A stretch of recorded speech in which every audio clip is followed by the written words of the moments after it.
Hi there, everyone. Summer sure was hot this year. I was sitting in the clubroom, glaring at the open dictionary in front of me.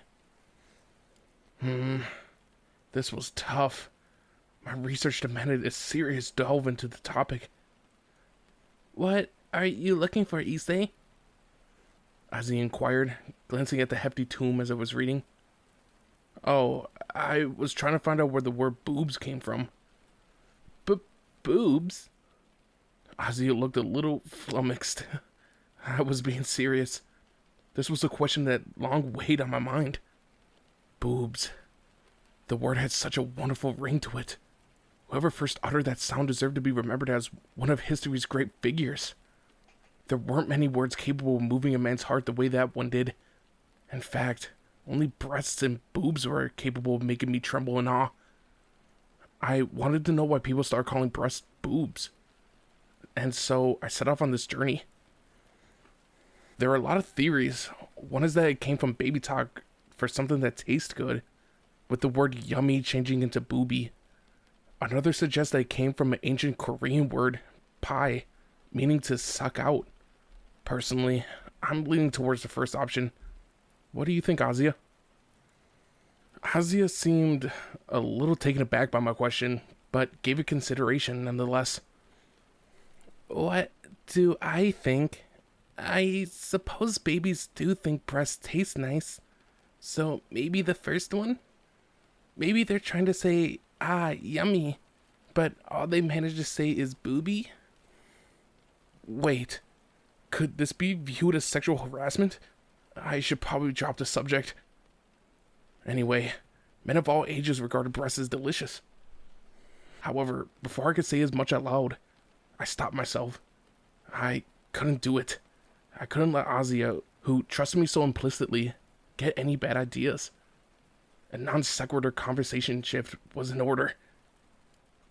The prez sure is taking her time with that student council, huh? Smooth. Now I just had to.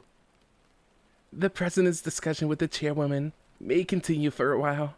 How about some tea, Issei, Azia? Akuno said, pouring us both a cup. The members of the occult research club all gathered in the clubroom, waiting for Rias to return.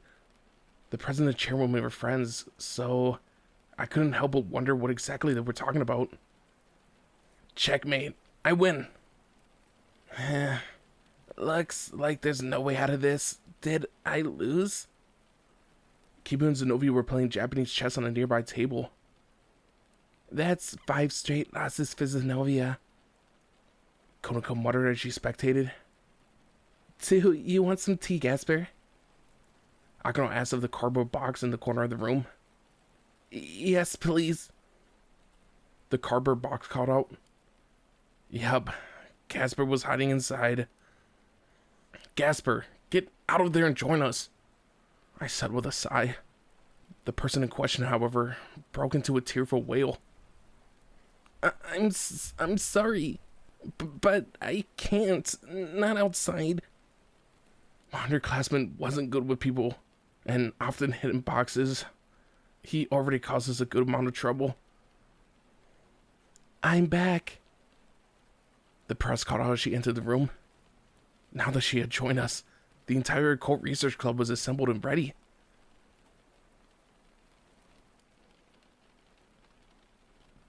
Worry showed on the press's face as she announced, I have to submit a club activity report. Uh-huh? Didn't you just do that? I questioned. I had been under the impression that the reason that she had gone to see Chairwoman Sona was to deliver that very thing. Rias gave a troubled exhale. There was a public-facing activity report on the relationship between demons and UFOs. The problem is our real activity report as demons. Given all the incidents that have happened recently, I completely forgot about the submission deadline and had moved up a little earlier than last year. Our activity report as demons? I tilted my head to one side. This was the first time I'm hearing about this. Normally, as pureblood high-class demons, the president would be expected to attend high school in the underworld. Kiba began to explain. She's received special permission to study here in Japan, but if she doesn't acquire all the necessary credits for mandatory demon subjects, she'll be forced to return to the underworld to complete her education. In the present age, demons had taken to welcoming reincarnated humans into their ranks as means to continue with their species. The Prez, however, was a pure-blooded demon, which meant that life for her was a little complicated. In the President's case, she can acquire credits by making pacts with humans and researching different kinds of creatures and monsters here in Japan, Akano added. In truth, we members of her familia have been aiding her, which is why we've been permitted to some degree of freedom when it comes to organizing our club activities. It was all beginning to make sense now. That was why the president founded the Occult Research Club, so that we, her servants, could assist her in her activities. In turn, that allowed her to continue living in the human realm. Basically, to stay here, she needed an office and responsibilities. The president glanced around at each of us. That being the case, we're going to prepare another activity report to send to the underworld. I want you all to investigate creatures and monsters living in the area. As usual, we'll start by talking to well-informed Kappa that resides in the swamp on the outskirts of town. Kappa? Did she mean those creatures that lived around water? The ones that loved cucumbers and always wore plates on their head? At this, Kiba raised his hand. President, that Kappa has already returned to his hometown to take over his family's cucumber business. He did he? I see. I suppose that is more dependable career pathway than trying to become a rapper. The president nodded in understanding. Hold on. What's this about a rapping Kappa? I asked Kiba. There was a Kappa that ran away from home because he didn't want to take over his family's cucumber business. He settled nearby, and he loved rap music. I often went to listen to his song, the Shikoro Dama Rhapsody. What a weird name for a tune. If I remember correctly, a Shikoro Dama was supposed to be a mythical ball found inside the anus, and the object of many Kappa's coach's desires. What kind of rhapsody was that? The light of the city that chides my plates, the anger that I can't convey. I'll pluck your Shikoro Dama right out of your... Whoa, out of nowhere, Konako started spitting some lyrics. Konako was a big fan of his, Kiba stated. Seriously? Konako liked rap music? That song sure had some unique lyrics. I guess that's because the Kappa wrote it. Kiba continued to explain the bizarre life of this creature. I heard that his father developed plate atrophy syndrome, so he decided to go back home. His family uses an old-fashioned, mystical farming method to cultivate cucumbers, and he wanted to help maintain the tradition. But what? A mystical farming method? Plate atrophy syndrome? All those unknown words left me even more confused. In that case, what about the Dullahan that set himself up in the abandoned mansion over in the 4th district? The press suggested. Dullahan? I whispered. Another unknown word that entered the fray. This time, it was Zenovia's turn to explain. A headless armored knight, one that rides a huge horse that holds its head in its arms. It's a creature that's said to foretell coming death, mainly found in Europe. I've taken down a few of them myself in the past. As to be expected of one of the Vatican's former demon slayers. Monster hunting was what she did best. At that moment, Kiba placed a large book in front of me. What now? This is a monster encyclopedia. When you say the name of a creature, it opens up to the correct page automatically. For example, Dullahan. No sooner did he finish speaking than the thick tome opened by itself, flipping through its pages. It was an enchanted book. The pages came to a stop on one of the illustrations of a headless horse rider, surrounded by paragraphs of text written in incomprehensible writing. That was the demon script, which I couldn't read yet. However, even I could understand the explanation. The picture alone gave me a pretty good idea of its essential characteristics. Beside me, Ozzy also stared at the picture with clear interest. The Dullahan recently had a severe cervical hernia and has been admitted to a specialist hospital, Akano said, reading over the materials in front of her. How could you have a cervical hernia without a head? That didn't make any sense. Could that happen even when you carried your own head in your hands? Foiled again, the prince excelled with evident dejection. I see. So the Dullahan won't be able to help either. I hope it takes good care of its head. Judging by the situation, it sounded like Rias' regular informants were no good. That being the case, I turned around, pointed to the cardboard box which Gasper was lurking. How about this, Prez? We could write a report about a rare vampire in a box. I've never heard any other vampires who chose cardboard boxes over coffins. Issei, what are you suggesting? The box screamed back. I walked over to it, tapping on its side. You're a member of the Press's Familia, so you should be jumping at this opportunity to help out. What kind of containers do you like? How comfortable is it in there? Do boxes from different manufacturers feel different? Heck, maybe we could just transport you and your box to the underworld and be done with it. What? Issei's going to ship me off. A vampire in a box, fresh from the farm. The Prez didn't seem nearly as amused by the exchange as I was. Alright, let's find another way to do this. Another way? Do you have anything in mind? I inquired. The Prez nodded. There's someone here at Kuo Academy who's a living compendium of monster knowledge.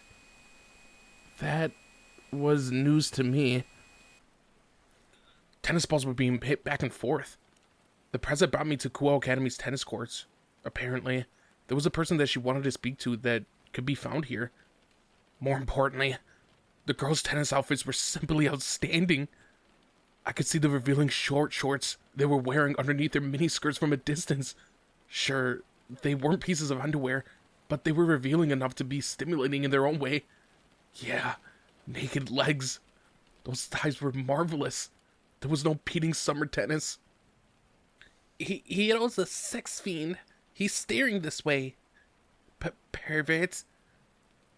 They had caught me watching silently from over the fence, and then had decided to greet me with intense resistance. Most of the girls at the school despised me, probably because I was so obsessed with all erotic things. Not like I cared. I was on good terms with the present Azia. What was wrong with touring tennis courts anyways? Shut up.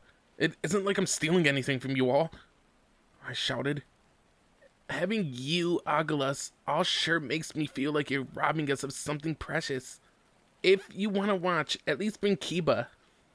Don't look at me, Hyodo. Help me, Kiba. Damn it. Why did they have to treat me like such garbage? They treated him like a freaking prince. Damn that pretty boy. Kiba, you're coming with me next time. With you by my side. It would be an all-you-could-watch buffet. Come along, Issei. We're going. The Prez was resting her hand against her forehead, clearly at a loss. Sorry, Prez. When my eroticism sensors are triggered, I kind of lose control. By the way, Prez, does this person know that you're a demon? I asked. More or less. The Academy also accepts humans from a variety of backgrounds, with close relationships to demons.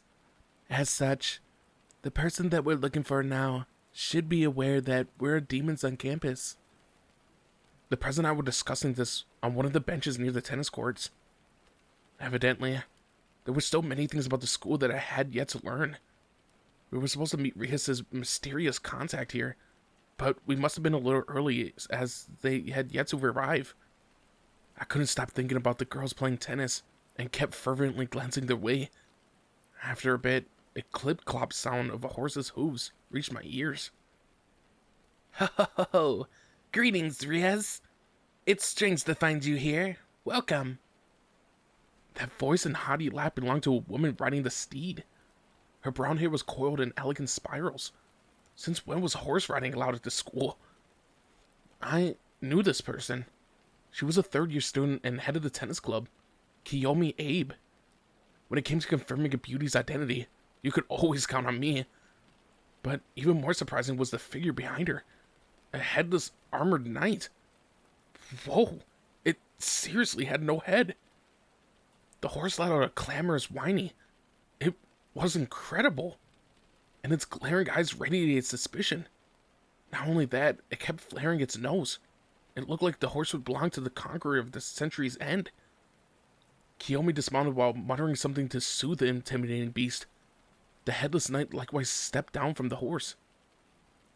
Oh, it's a fine steed, don't you think? The head of Mr. Smith, the Dullahan, had to be hospitalized the other day, so I'm taking care of his horse. Kyomi said proudly. Was this a monster horse? I had thought that it was giving off a strange aura. It wasn't the kind of creature that a regular high school student should have been riding. And this here is Mr. Smith's body. The armored knight had no head but bowed in greeting anyways. So, this was a Dullahan. Was it a little more dangerous to let a creature like this stroll around the school grounds? Plus, if the head was hospitalized for a cervical hernia, was the body okay? It must have been sweltering, wearing such a heavy suit of armor in the middle of summer. And if that wasn't enough, Mr. Smith was carrying a watermelon under one arm. You know, it's against the rules to bring a monster to school, the press chattered Kyomi. This looked like more than a regular old violation of the rules, Prez. While the head is in the hospital, the body can't act by itself, so I'm looking after it, along with the horse. But I thought it wasn't enough to feed him every now and then, so I gave him a job. He's the tennis club's new mascot, Honda the Headless. The watermelon's a substitute for his head. Perfect for summer, don't you think? A mascot character? No, impossible. I mean, he's a monster, a real-life monster. And he's missing a skull. This is terrifying. What sense does it make to use a watermelon? And Honda? Where did that come from? In my state of shock, I blurted out one remark after another. The press, however, nodded in apparent acceptance. A mascot? I suppose that's fair. Prez? What? Are you okay with this? He's literally headless. That's not my problem. Of course it is, Prez. He lacks a brain, and yet he's still alive. Anyone who sees him at first sight would know he's some kind of supernatural monster. The student council chairwoman said it the same thing. She granted us special permission. Kyomi added. What? That's crazy. The chairwoman really approved? But he doesn't have a head. Honda, your armor is so brilliant today. A headless mascot is such an original idea. And he's so cute. A barrage of enthusiastic girls surged from the other side of the fence. The Dullahan responded with a wave. He was incredibly popular. It wasn't exactly the kind of admiration most guys were looking for, but the headless knight was the adoration of all the girls. Die, Hyoto. Keep away from him, Riaz. He's a beast. Vermin. Honda, take Hyoto's head. What? Why did he have to be popular while I wasn't? This couldn't be happening, no matter how you sliced it. I was much more human than he was. Sure, I was a demon, but I was still much more attractive than a decapitated night monster. At least I had a head. The headless knight, no, Honda, clapped me on the shoulder. Honda, why do girls love you so much? You're not even complete, and I'm here with all my parts. Does the tennis club like headless people more? Is it that? It is, isn't it? Prez, please cut off my head. If that's what it takes to win the masses over, then it's a small price to pay. Please cut it off. Calm down, Issei. You'll die if you do that. I knew that. I understood that perfectly, and yet I was so depressed. Kyomi turned to the prez. Well, then, Riaz, what do you need? I'm sorry to bother you, Kyomi Abe. I know you're busy managing the tennis club, but I was wondering whether you would let me interview you about your job as a monster tamer. I would love to learn about some of those creatures you make use of. The prez's request seemed reasonable enough. No, Kyomi refused point blank. Why would I tell you anything? You're a demon. I'm grateful to attend this school, but that doesn't have to do anything with this, does it? And from what I gather, you have ties with a wide range of industries, so there's no particular reason why you would need to talk to me, is there? Something about this woman's attitude towards the press was really getting on my nerves. Undaunting, the press continued calmly. Are you saying you don't want to build ties with me? At this, Kyomi covered her mouth with her hand and let out a boisterous laugh. You're so self-confident. It seems to me that dealing with you could be to my detriment in the future. I want to keep a similar distance from the student council chairwoman. You can't be too careful when dealing with demons. Let your guard down and they'll pluck you so clean out. The press wore a look of complete astonishment. So that's how non-demons saw us. After becoming a demon, I had dedicated myself to my work with such fervor that, at some point, I had completely internalized the demonic perspective. For outsiders, though, demons were symbols of evil. A pact with one of us meant paying a price. The notion of striking an agreement with a demon must have been terrifying to some. Heck, I probably would have been scared too, if a demon had approached me while I was still human. The prez did her best to keep a smile. An agreement with a demon isn't such a serious thing these days, you know? I would usually just thank you by inviting you to tea or a meal. Are you sure you want to refuse? Akuno's tea really is the best, I said, trying to support Riaz.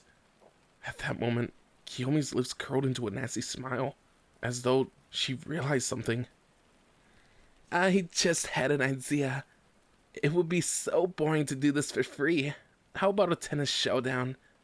Me and my monsters on one side, and you and your occult research club on the other. The loser has to give the winner whatever they want, for free. Whoa, hold up there. A tennis showdown? That's her condition for doing this? Oh, that does sound interesting. I do like playing tennis, you know? In that case, if we win, you will let me interview you for my report, I assume. And what do you want if you win? What? The press is going along with this? She sure is the competitive type. Kiyomi's gaze suddenly turned to me, and I felt that her eyes were peering through me to the other side. Are you the rumored Welsh dragon, the Red Dragon Emperor? I am. I wouldn't normally have felt so uncomfortable when an attractive upperclassman was staring at me, but something about Kiyomi's gaze sent a chill down my spine. Those eyes of hers were scary. That was the gaze of a collector. I was genuinely petrified. No one had ever looked at me like this before. I've decided, if I win, I want you to lend him to me. I've always wanted a rare dragon. I know you won't be willing to part him permanently, seeing as he's a member of your familia, but maybe you consider allowing me to borrow him sometime. No. The prez rejected the proposal with a forced smile. Seriously, that expression of hers was cold enough to freeze our surroundings. Damn, prez, you can be scary. Riaz was the kind of demon who treasured her servants, and she liked to dote on me in particular. I was probably something like a beloved kitten to her, so of course she would have a visceral reaction to an idea like this. She pulled me closer, as though to prevent me from being taken. Issei is my cherished servant. I won't let you as much as touch him. Kyomi breathed a deep sigh at this reaction. In that case, let's forget about...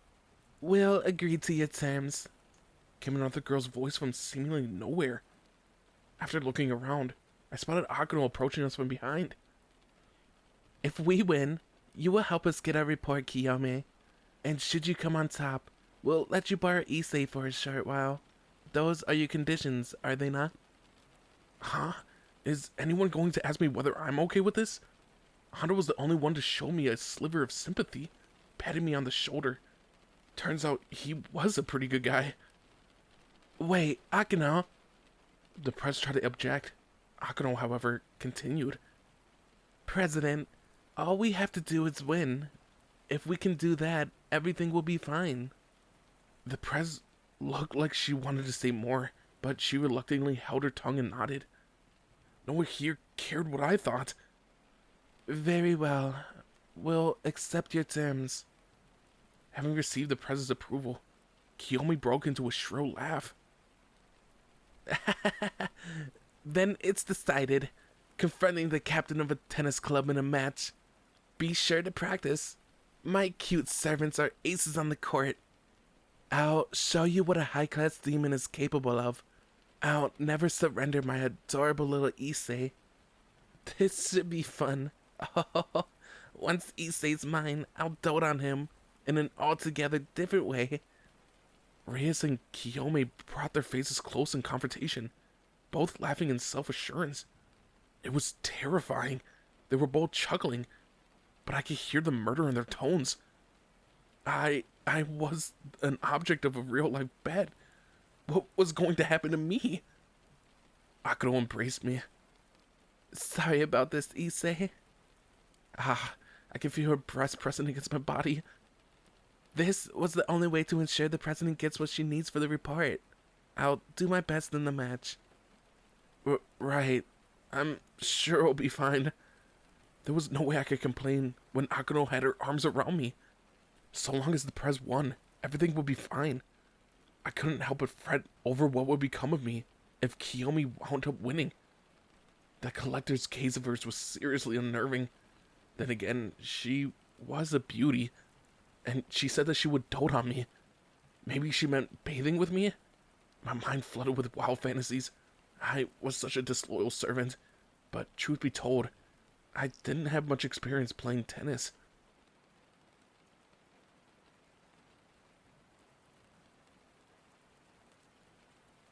The day of the match arrived. I applaud you for actually showing up. Kyomi welcomed us onto the tennis court with a dauntless grin and a teasing remark. Beyond the fence, various monsters stood staring at us. Were those the creatures that Kyomi had serving her? There were an awful lot of them, and they were giving off a disquieting atmosphere. The tennis club's mascot, Honda the Headless, waved my way. He really was a good guy. Victory is going to be ours today, the press declared, brimming with confidence. She really was ready to go all out. There will be 2 single matches and 1 doubles match. Whichever team wins 2 matches will be the victor. Reyes and I are automatically confirmed as participants. The remaining players would be decided by drawing lots. Kyomi had already prepared a raffle to decide the remaining participants. She sure was fully prepared.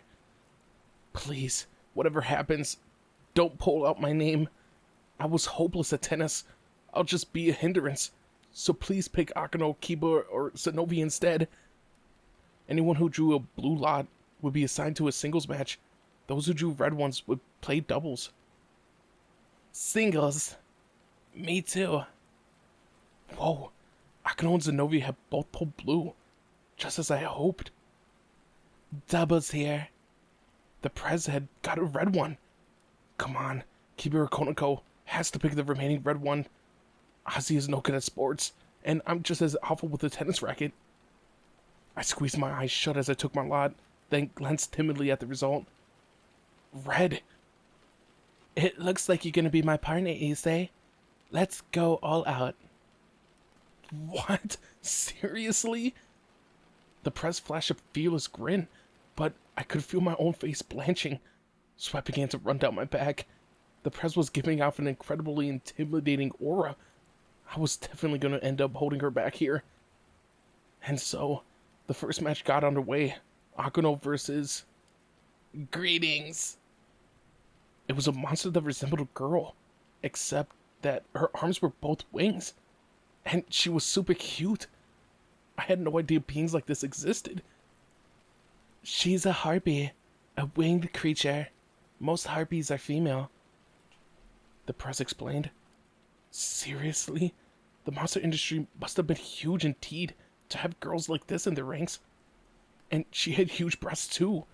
Sure, she had talons for feet, but she was at least 70% human. I couldn't get enough of her.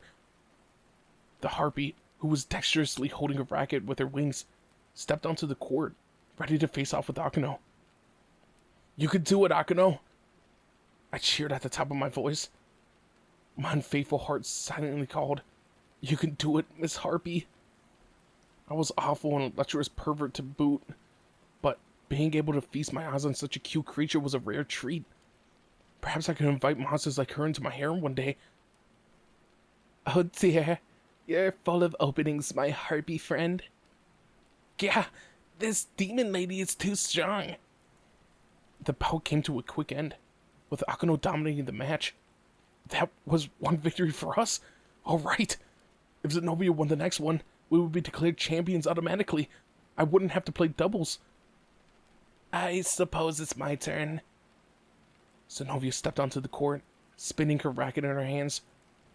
She had said that she didn't possess much experience playing ball games, but with her dexterity and infallible hand-eye coordination, I was confident that she would be able to pull through. I'll be your opponent. The next creature to enter the fray was a woman whose lower body was in the shape of a snake's. Whoa, her bottom half was like a serpent, but that was it. The rest of her was a gorgeous young beauty. It was a pity that she didn't have thighs, but her chest was amazing. That alone was enough for me. She's a Lamia. It's another mostly female monster race. Really? Are there that many different species, made up predominantly of women? Incredible! The war was so much bigger than I thought. Maybe I could try catching one as a familiar. I would have to go to a village populated entirely by monster ladies. While I was adrift in my fantasies, Honda approached, treating us to pieces of watermelon. I was grateful for the refreshing snack, but didn't he need that in place of his head? As I thought on that, I realized that the woman who was half snake would have a tough time maneuvering on the tennis court. Seeing as Zenobia had more freedom of movement, maybe this would be an easy victory for her. You're good. Unfortunately, Zenobia was struggling to keep up. Over there. The snake lady was surprisingly strong. With her serpentine tail, she could occupy most of the entire court just by stretching her body. On top of that, she was just as persistent and tenacious as a real-life snake, capable of enduring all sorts of attacks and turning them around to snatch victory. Sorry I wasn't good enough. Zenobia apologized to the press. After a long match, Zenobia had lost. Now all the responsibility fell on me to help win this final round. Don't worry, everyone. Issei and I will finish this. The press was fired up and raring to go. Did I have to be as enthusiastic about this as she was? Alright, time for a doubles match.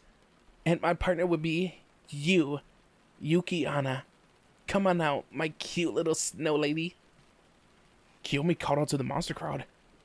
Seriously? A Yuki Anna?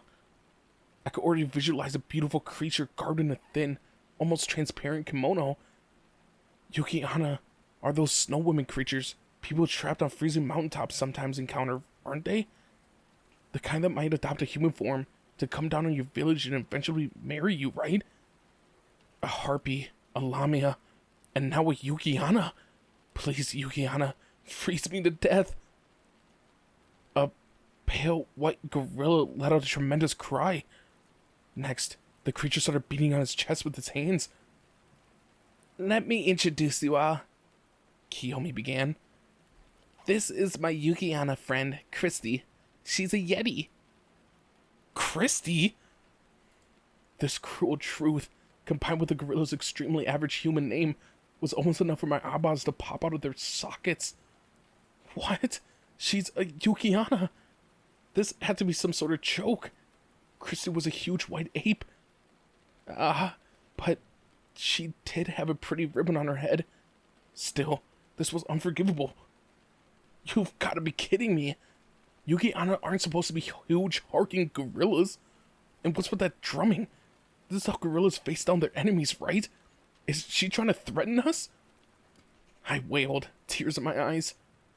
Anger bled into Kyomi's voice. Shut up. Christy is a wonderful Yukiana. Her mother drove away countless mountaineer teams to protect her home. I'd run away from that monster too. Who wouldn't? Meaning a hulking ape in the mountains. What other choice would you have? You wouldn't even be able to distract it with a banana. It would freeze as hard as a rock. The only thing a banana would be good for would be hammering down on your tent. Christy was even doing her species' characteristic knuckle walk. There was no debating this. She was a great ape. Scientifically named gorilla. She was a snow gorilla that had come down to visit human society. That thing wouldn't freeze me to death. She would beat me to a pulp. And now, Christy's making gorilla noises. She was 100% ape. Issei, Yukiana have powerful frost breath. If it hits you, you'll be stuck in ice. Prez, are you saying that actually is a Yukiana?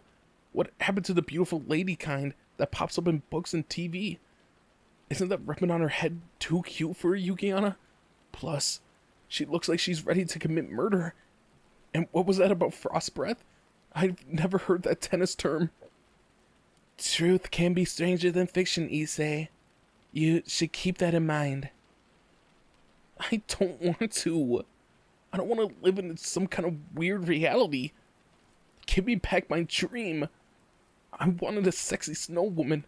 I don't need a gorilla monster with frost breath. And her name is Christy. Get out of here. Go back to your mountain. It sounds like that one has a deep interest in snow women, Christy. Beauty is a sin, is it not? Kyomi chortled. What was with those ominous words?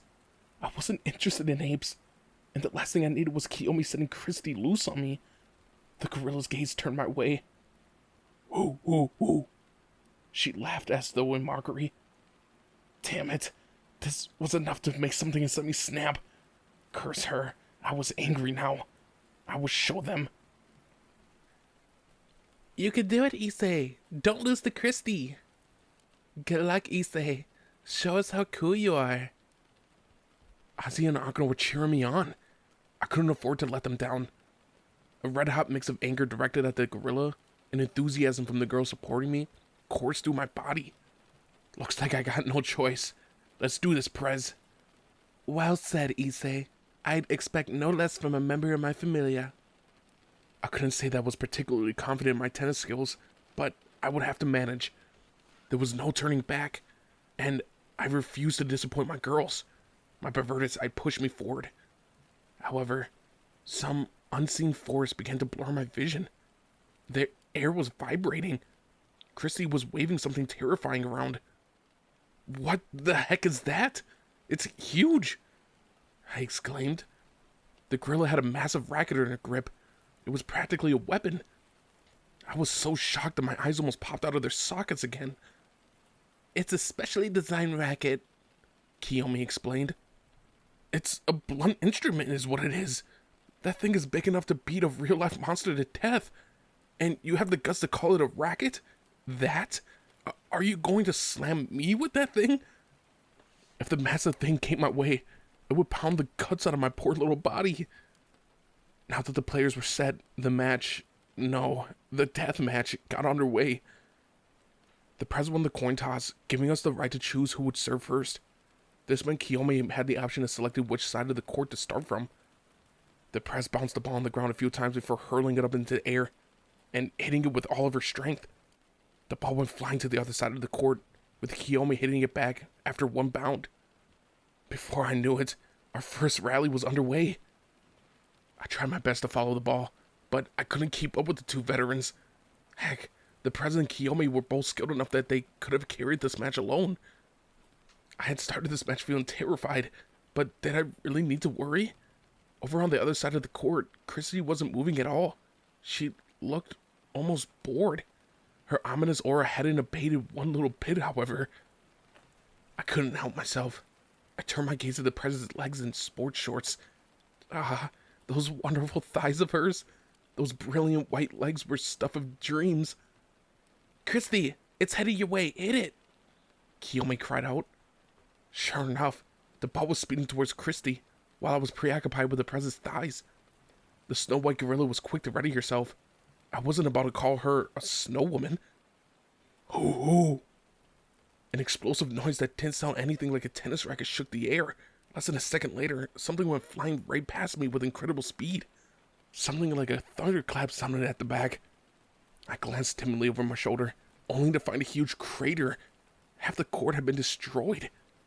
I wasn't so stupid to doubt whether Christy's slam was responsible, but where was the ball? Issei, watch out! That last strike had completely destroyed the ball. Kiba called. That was one of our familiar's nights for you. His visual acuity was top-notch. Hold on. It destroyed the ball. Seriously? So Christy's slam annihilated the court and the ball? She's going to kill me. Trying to return one of those hits is a guaranteed death. Go back to the jungle, you damn ape. Our rally had resumed, and I dived to hit the ball back to the opposing side. No, Christy's home is the Japanese Alps. You're saying that she's from Japan? Or is Japanese Alps your name for some foreign country? My verbal exchange with Kyomi continued like that as the match wore on. Bit by bit, my confidence was building. Before long, though, Christy opened her mouth wide. From the maw came a literal blizzard. It was seriously cold, freezing. What was this frost breath of hers? She really was a monster. My hand gripping my tennis racket was now a chunk of ice. I could hardly move properly. With me immobilized, the opposing team started scoring 1 point after another. Ho, looks like victory is mine, Kyomi declared, covering her mouth with one hand. There was no way I could beat this ice monster. At this rate, I'd be Kyomi's plaything in no time. Sure, that might have not been so bad, but the Prez would definitely hold a grudge against me if I let it happen. She'd been particularly strict about this kind of thing lately. In the midst of my struggles, the headless armored knight approached me. What are you doing, Honda? He detached his armor and pointed at the cavity behind it. Are you telling me to don your armor? I asked. At this, Honda gave me a thumbs up sign. Why? It's not like this is a real battle. At this question, Honda pulled out a small whiteboard panel and a marker and wrote down, that Snow Yeti had wronged me too. Wear it. Bury her. I couldn't hold back my tears of gratitude. Honda, you totally get it. After seeing a harpy and a lamia, it's only normal to expect a Yukiana to be an exquisite beauty too, right? I know how you're feeling, Honda. A monster like that shouldn't even exist. Honda, I may be a novice demon who isn't worth his salt when it comes to playing tennis. And you're a headless knight mascot, but still. Yes, if we combine our strength, we have a chance of snatching victory. Honda responded on his whiteboard panel. Exactly, we could do this. I equipped Honda's armor, or rather, Honda himself to my body, and stepped back into the battlefield. Damn, it was hot in this suit. Sure, it was summer, but this seriously felt like hell. It was nothing but my raging spirit couldn't overcome, however. Prez, I still have my head, so there's nothing to be worried about. Yes, I suppose you're right. Even Rhea seemed a bit intimidated by the immense sense of pressure emanating from Honda and me. A Dragon Knight, complete with a head. He's burning up. That's our Issei. He sure likes to embrace the unexpected, like equipping a Dullahans armor. He looks both cool and freaky at the same time. Zenobia and Gasper observed the development with clear excitement, while Konako tilted her head to one side, seemingly confused. Let's show this frozen gorilla just how strong a Dullahan complete with a head really is. That day, Honda and I became one, and together, we dominated the battlefield.